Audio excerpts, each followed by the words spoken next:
Hello बच्चों, let us read this question. State and explain the principle of conservation of linear momentum.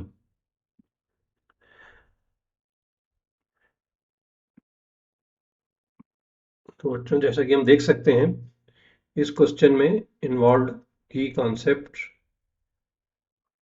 है principal of conservation of linear momentum.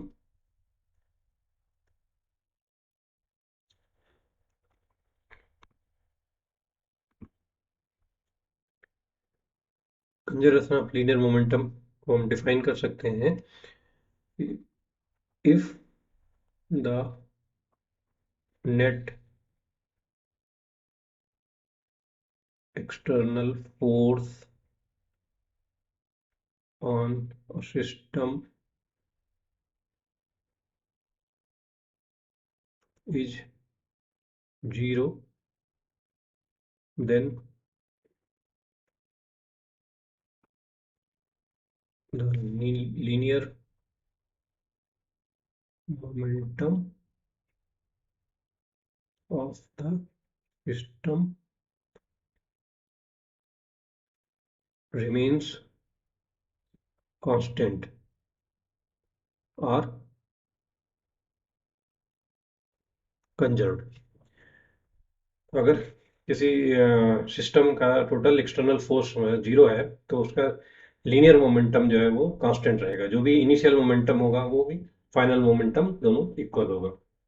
ये हमारा principle of conservation of linear momentum है। तो पहले हम linear momentum देख लेते हैं। सपोज कोई पार्टिकल है जिसका मास m है। Suppose any mass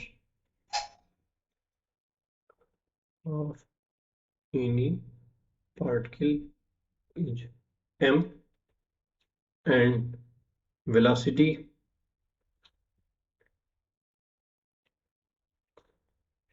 of the particle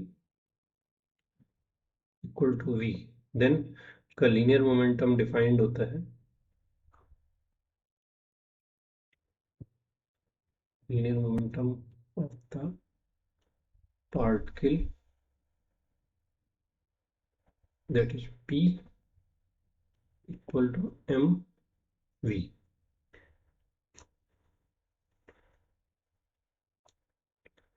किसी सिस्टम के लिए suppose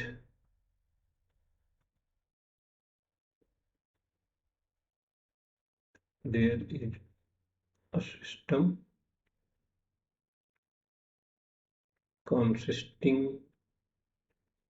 of n particles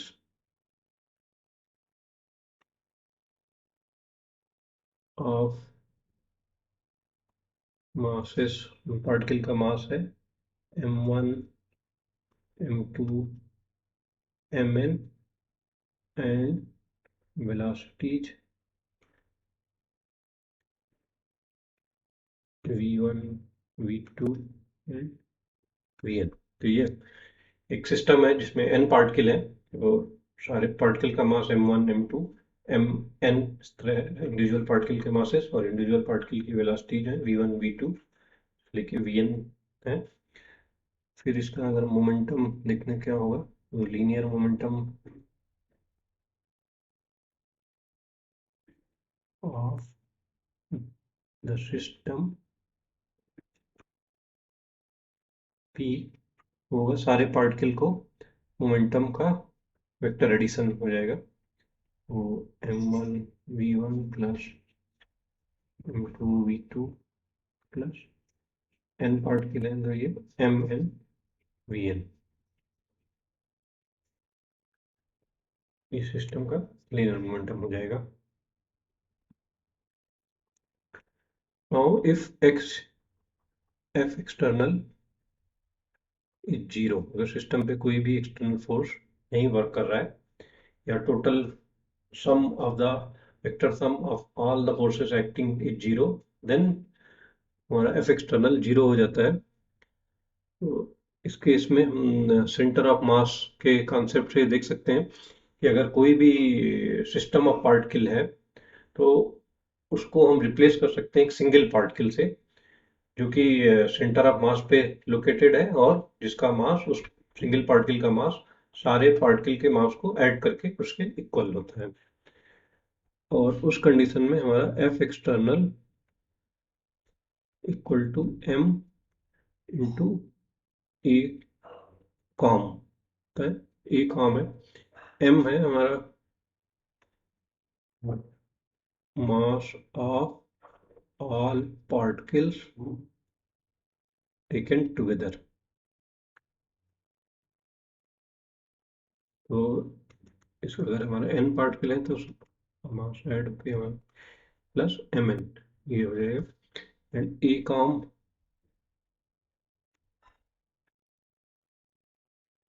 acceleration of particle at centre of mass. तो हम पूरे सिस्टम को एक सिंगल पार्टिकल से रिप्लेस कर सकते हैं जिस पार्टिकल का एक्सीलरेशन ए काम है और मास एम है, M equal to M one plus M two plus M N, F external equal to M into A com. But now F external is zero, so this implies that f external equal to 0, so इसलिए m into a com will be 0. This implies that acceleration of will be 0, and when the acceleration is 0, इसका मतलब है हमारे की centre of mass की velocity जो है constant होगी। और सेंटर ऑफ मास की डेफिनेशन से हमें पता है कि v com equal to m1 v1 plus m2 v2 plus mn vn divided by m1 plus m2 plus mn, and vcom equal to constant. This implies that therefore m1 v1 plus m2 v2 plus mn vn equal to constant. And left side में हमारा जो expression है m1 v1 plus m2 that is equal to the momentum of the system only from equation 1 ने इधर देखा था equation 1 से p equal to m1 v1 plus m2 v2 plus mn vn. This implies that p equal to constant. तो ये हमारा principle of conservation of linear momentum से prove हो जाता है कि if x null equal to 0 then momentum of the system remains constant. This is the principle of the conservation of linear momentum. Hope you have understood it well. Best of luck.